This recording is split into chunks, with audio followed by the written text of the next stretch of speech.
نحمده ونصلي علی رسوله الکریم اما بعد۔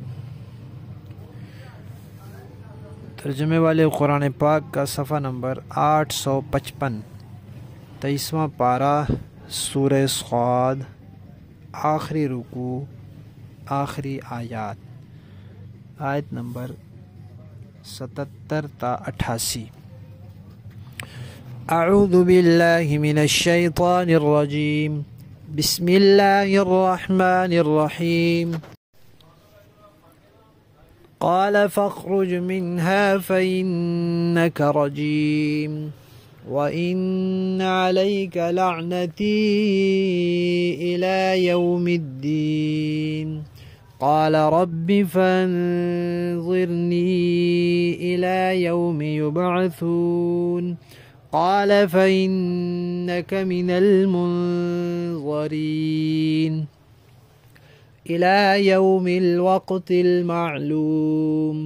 قال فبعزتك لأغوينهم أجمعين إلا عبادك منهم المخلصين۔ قال فالحق والحق أقول لأملأن جهنم منك وممن تبعك منهم أجمعين۔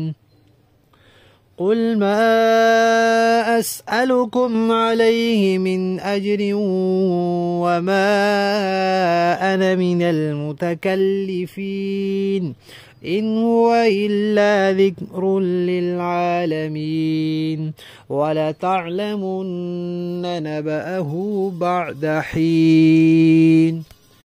سورت کا آخری رکوع شروع ہوا تھا تو اللہ تعالیٰ نے نبی پاک سے یہ اعلان کروایا تھا کہ آپ بتا دیں کہ میں تو صرف ڈر سنانے والا ہوں، پیغمبر ہوں، نبی ہوں، رسول ہوں۔ رب تو اللہ تعالیٰ ہی ہیں، اور جو کچھ اللہ نے مجھے دیا ہے میرے پاس وہی ہے۔ جتنا اختیار دیا ہے، جتنا علم دیا ہے، جتنی شان دی ہے، جتنی عظمت دی ہے، جو اللہ نے دیا بس وہی ہے میرے پاس، اس سے زیادہ نہیں ہے۔ ملأ اعلیٰ میں کیا ہو رہا ہے مجھے علم نہیں، جو باتیں وہاں کی اللہ نے بتا دی ہیں بس وہ معلوم ہے۔ انہی باتوں میں سے ایک بات یہ شیطان کا قصہ بھی ہے، یہ وہ قصہ چل رہا ہے۔ شیطان نے آدم علیہ السلام کو سجدہ کرنے سے انکار کر دیا تو اللہ تعالیٰ نے اسے فرمایا کہ تو یہاں سے نکل جا، اس لیے کہ تو مردود ہے، اللہ کی رحمت سے، ہر قسم کی عزت سے، فضیلت سے، ہر چیز سے دور ہے بس اب تو ہمیشہ کے لیے۔ اور بدلے کے دن تک، قیامت کے دن تک اللہ فرماتے ہیں تیرے اوپر میری لعنت ہے، اس کے بعد تو ہے ہی ہے، بدلے کے دن تک بھی تیرے اوپر میری لعنت، اللہ کی لعنت ہے۔ اور جس کے اوپر اللہ کی لعنت ہے پھر اللہ کی ساری مخلوق کی بھی لعنت ہے۔ اب وہ ڈھیٹ تھا، کہنے لگا کہ جس دن لوگوں کو دوبارہ اٹھایا جائے گا اس دن تک مجھے مہلت دے دے۔ مطلب وہ یہ چاہتا تھا کہ اس دن کے بعد تو موت ہے نہیں، اس سے پہلے بھی مجھے موت نہ آئے تو میں موت سے مستثنا ہو جاؤں۔ تو اللہ تعالیٰ نے فرمایا کہ نہیں، یہ تو اللہ تعالیٰ کے طے شدہ ضابطے کے خلاف ہے کہ موت سے کوئی مستثنا ہو جائے، موت سے مستثنا ذات صرف اللہ کی ہے، لہذا تجھے مہلت دی جاتی ہے، لیکن کب تک؟ وہ ایک مخصوص وقت ہے اللہ کے علم میں، اور وہ بتایا گیا ہے وہ پہلی مرتبہ جب سور پھونکا جائے گا اس وقت تک مہلت ہے، موت سے مستثنا نہیں، موت اس کو بھی آئے گی۔ اب جب اس کو مہلت مل گئی، اللہ کو تو سارا کچھ علم ہے پہلے سے، لیکن وہ اپنی طرف سے ہوشیاری دکھا رہا ہے۔ مہلت مانگ لی، پہلے مہلت مانگنے کے بعد کہتا ہے کہ تیری عزت کی قسم میں اس انسان کو گمراہ کروں گا، سب کو گمراہ کروں گا۔ ہاں یا اللہ تیرے چنے ہوئے بندے، تیرے برگزیدہ بندے، ان پر میرا زور نہیں چلے گا، وہ علیحدہ بات ہے، ورنہ میری کوشش ہوگی کہ میں ہر انسان کو گمراہ کر دوں، آدم سمیت جتنی اس کی اولاد ہے ہر کسی کو تیرے راستے سے بھٹکا دوں۔ اللہ تعالیٰ نے فرمایا کہ سچی بات یہ ہے، اور پھر ساتھ ہی کہہ دیا کہ میں تو بات سچی ہی کرتا ہوں، کہ پھر میں بھی تجھ سے اور تیرے ماننے والوں سے دوزخ کو بھر دوں گا۔ یہ قصہ یہاں مکمل ہو گیا ہے۔ اس صورت کا عنوان چونکہ مرکزی عنوان رسالت تھا تو بالکل آخر میں پھر اسی عنوان کی طرف توجہ دلائی ہے کہ اے پیغمبر آپ لوگوں سے کہہ دیں کہ میں یہ جو اللہ کے پیغام تمہارے پاس پہنچا رہا ہوں، فریضہ رسالت انجام دے رہا ہوں، اس پر میں تم سے کوئی اجرت، کوئی معاوضہ نہیں مانگتا، اور میں کوئی بناوٹی بندہ بھی نہیں ہوں، تکلف کرنے والا، بناوٹ کرنے والا۔ بناوٹ شریعت میں ناپسندیدہ ہے۔ بلا تکلف جو باطن ہو اس کو ظاہر میں رکھنا، یہ یعنی کہ ظاہر اور باطن کا ایک ہونا، یہ شریعت کو مطلوب ہے کہ انسان کا اندر باہر ایک جیسا ہو۔ یہ نہ ہو کہ اصل وہ نہ ہو جس کا وہ اظہار کر رہا ہو۔ اور قرآن کے بارے میں پھر فرمایا کہ یہ سب جہان والوں کے لیے ایک نصیحت ہے، اس سے زیادہ کوئی نہیں۔ یہ قرآن کا مقصد نصیحت ہے، بس اس سے جس نے نصیحت حاصل کر لی وہ کامیاب ہو گیا۔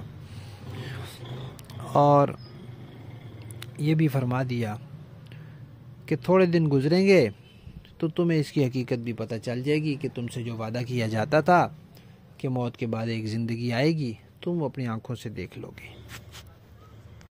محاورہ دیکھیں جی۔ قال فاخرج منها فإنك رجيم۔ اللہ نے فرمایا اچھا تو نکل جا یہاں سے کیونکہ تو مردود ہے۔ وَإِنَّ عَلَيْكَ لَعْنَتِي إِلَى يَوْمِ الدِّينِ، اور یقین کر لے کہ قیامت کے دن تک تجھ پر میری پھٹکار رہے گی۔ قال رب فانظرنی الی یوم یبعثون، وہ کہنے لگا کہ میرے پروردگار پھر تم مجھے اس دن تک کے لیے جینے کی مہلت دے دے جس دن لوگوں کو دوبارہ زندہ کیا جائے گا۔ قال فإنك من المنظرین، اللہ نے فرمایا چل تجھے ان لوگوں میں شامل کر لیا گیا ہے جنہیں مہلت دی جائے گی، الی یوم الوقت المعلوم، لیکن ایک متعین وقت کے دن تک۔ قال فبعزتك لأغوینہم اجمعین، کہنے لگا بس تو میں تیری عزت کی قسم کھاتا ہوں کہ میں ان سب کو بہکاؤں گا، الا عبادک منہم المخلصین، سوائے تیرے برگزیدہ بندوں کے۔ قال فالحق والحق اقول، اللہ نے فرمایا تو پھر سچی بات یہ ہے اور میں سچی بات ہی کہا کرتا ہوں، لَأَمْلَأَنَّ جَهَنَّمَ مِنْكَ وَمِمَّنْ تَبِعَكَ مِنْهُمْ أَجْمَعِينَ، کہ میں تجھ سے اور ان سب سے جو ان میں سے تیرے پیچھے چلیں گے جہنم کو بھر کر رہوں گا۔ قل ما اسألكم علیہ من اجر وما انا من المتکلفین، اے پیغمبر لوگوں سے آپ فرما دیجئے کہ میں تم سے اس اسلام کی دعوت پر کوئی اجرت نہیں مانگتا اور نہ میں بناوٹی لوگوں میں سے ہوں۔ ان هو الا ذکر للعالمین، یہ تو دنیا جہان کے لوگوں کے لیے بس ایک نصیحت ہے۔ وَلَتَعْلَمُنَّ نَبَأَهُ بَعْدَ حِينٍ، اور تھوڑے سے وقت کے بعد تمہیں اس کا حال معلوم ہو جائے گا۔ صدق اللہ العظیم۔ الحمدللہ ہماری سورہ صاد بھی مکمل ہوئی۔